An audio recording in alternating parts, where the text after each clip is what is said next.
प्रिया सुळे यांनी याच निकालावरती प्रश्नचिन्ह उपस्थित केलं आहे. त्यांचं म्हणणं आहे की नितीश कुमार यांना चांगलं यश मिळालं, मात्र आम्ही देखील आत्मचिंतन करू. निश्चितपणे सुप्रियाताईंचं अभिनंदन करतो की त्या किमान आत्मचिंतन करायला तयार आहेत, परंतु रोहित पवार आत्मचिंतन करायला तयार नाहीत, विजय वडेट्टीवार आत्मचिंतन करायला तयार नाहीत, त्यानंतर बाकी संजय राऊत आत्मचिंतन करायला तयार नाहीत. सुप्रियाताई आत्मचिंतन करतायत आणि सुप्रियाताईंनी एक प्रश्न देखील काँग्रेसला विचारला, काँग्रेसची बूथ मॅनेजमेंटची व्यवस्था होती का नाही. काँग्रेसची बूथ मॅनेजमेंटची व्यवस्था याच्या आधीही कधी नव्हती. महाराष्ट्राच्या विधानसभेमध्ये देखील नव्हती, बिहारच्या विधानसभेत देखील काँग्रेसची बूथ मॅनेजमेंटची व्यवस्था नव्हती. आता काँग्रेस भुईसपाट झालेला आहे आणि काँग्रेसचं नामोनिशान झालंय.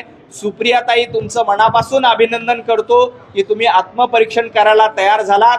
हा सल्ला थोडंसं रोहित पवार आणि आपल्या काँग्रेसच्या सहकार्याने देखील द्यावा. ठाकरे गटाचं सध्या एक आंदोलन सुरू आहे बँड्रामध्ये कार लायचे. त्यांचं असं म्हणणं आहे की भाजप जी तिथं संघटना तयार करते त्या कर्मचाऱ्यांची ती बेकायदेशीर तयार करते, त्यांना हॉटेलमध्ये प्रवेश कोणी दिला असा सवाल अनिल परब स्वतः तिथे गेले आणि विचारतात. अनिल परब कायम बेकायदेशीर कामं करत असतात. बेकायदेशीर कामं धंदे करणं ही उबाटा गटाची सवय आहे. भारतीय जनता पार्टीने नियमानुसार कामगार संघटना सुरू करते.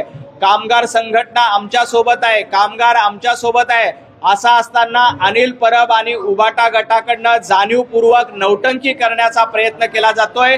या नौटंकीला भारतीय जनता पार्टी देखील जशास तसं उत्तर दिल्याशिवाय राहणार नाही. बिहारमध्ये तुमचा पराभव झाला म्हणून आता काहीतरी नौटंकी करायची, भारतीय जनता पार्टीवर खोटे आरोप करायचे, खोटं नरेटिव्ह सेट करायचं, हा प्रयत्न अनिल परबांच्या माध्यमातून होतोय. पण अनिल परब लक्षात घ्या, अशा पद्धतीनं कामगारांना धमकावून तिथं दादागिरी करण्याचा प्रयत्न केला तर भारतीय जनता पार्टीचे कार्यकर्ते देखील तुम्हाला जशास तसं उत्तर देतील.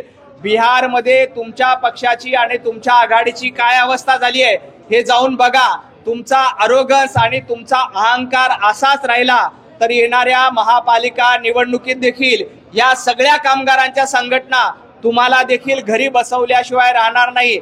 बेस्टच्या कामगारांच्या संघटनेने तुम्हाला घरी बसवलं, त्यानंतर एअरपोर्टची कामगार संघटना भारतीय जनता पार्टी सोबत आहे. आता हॉटेलची कामगार संघटना देखील आमचे प्रदेशाध्यक्ष माननीय रवींद्र चव्हाणजी यांच्या नेतृत्वामध्ये उदयास येते आणि नेतृत्व करते. तर अनिल परब यांच्या आग लागलेली आहे. त्यामुळे अनिल परब यांनी किती असं वागलं तरी कामगार भारतीय जनता पार्टी सोबत आहेत आणि मुंबईकर भारतीय जनता पार्टी सोबत आहेत.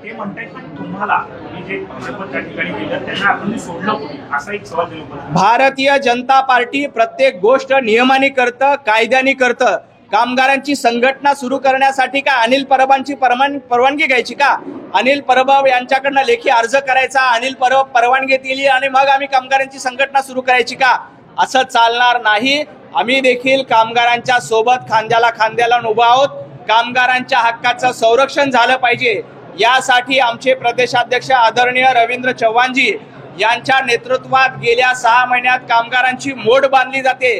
कामगारांचं संघटन उभं केलं जातं आणि ही कामगारांची मोड बांधली गेल्यामुळं आजपर्यंत कामगारांच्या संघटनेवर आमचीच मक्तेदारी आहे असं उबाटा गटाला वाटायचं. परंतु आता कामगारांची संघटना ही भारतीय जनता पार्टी सोबत आहेत. कामगार भारतीय जनता पार्टी सोबत आणि प्रदेशाध्यक्ष आदरणीय रवींद्र चव्हाणजी यांच्या सोबत आहेत. त्यामुळं अनिल परब यांच्या पोटात दुखायला लागलंय. आता ही कामगारांची संघटना कायदेशीरपणे काम करेल आणि तुमच्या कामगार संघटनाला घरी बसवल्याशिवाय राहणार नाही. धन्यवाद.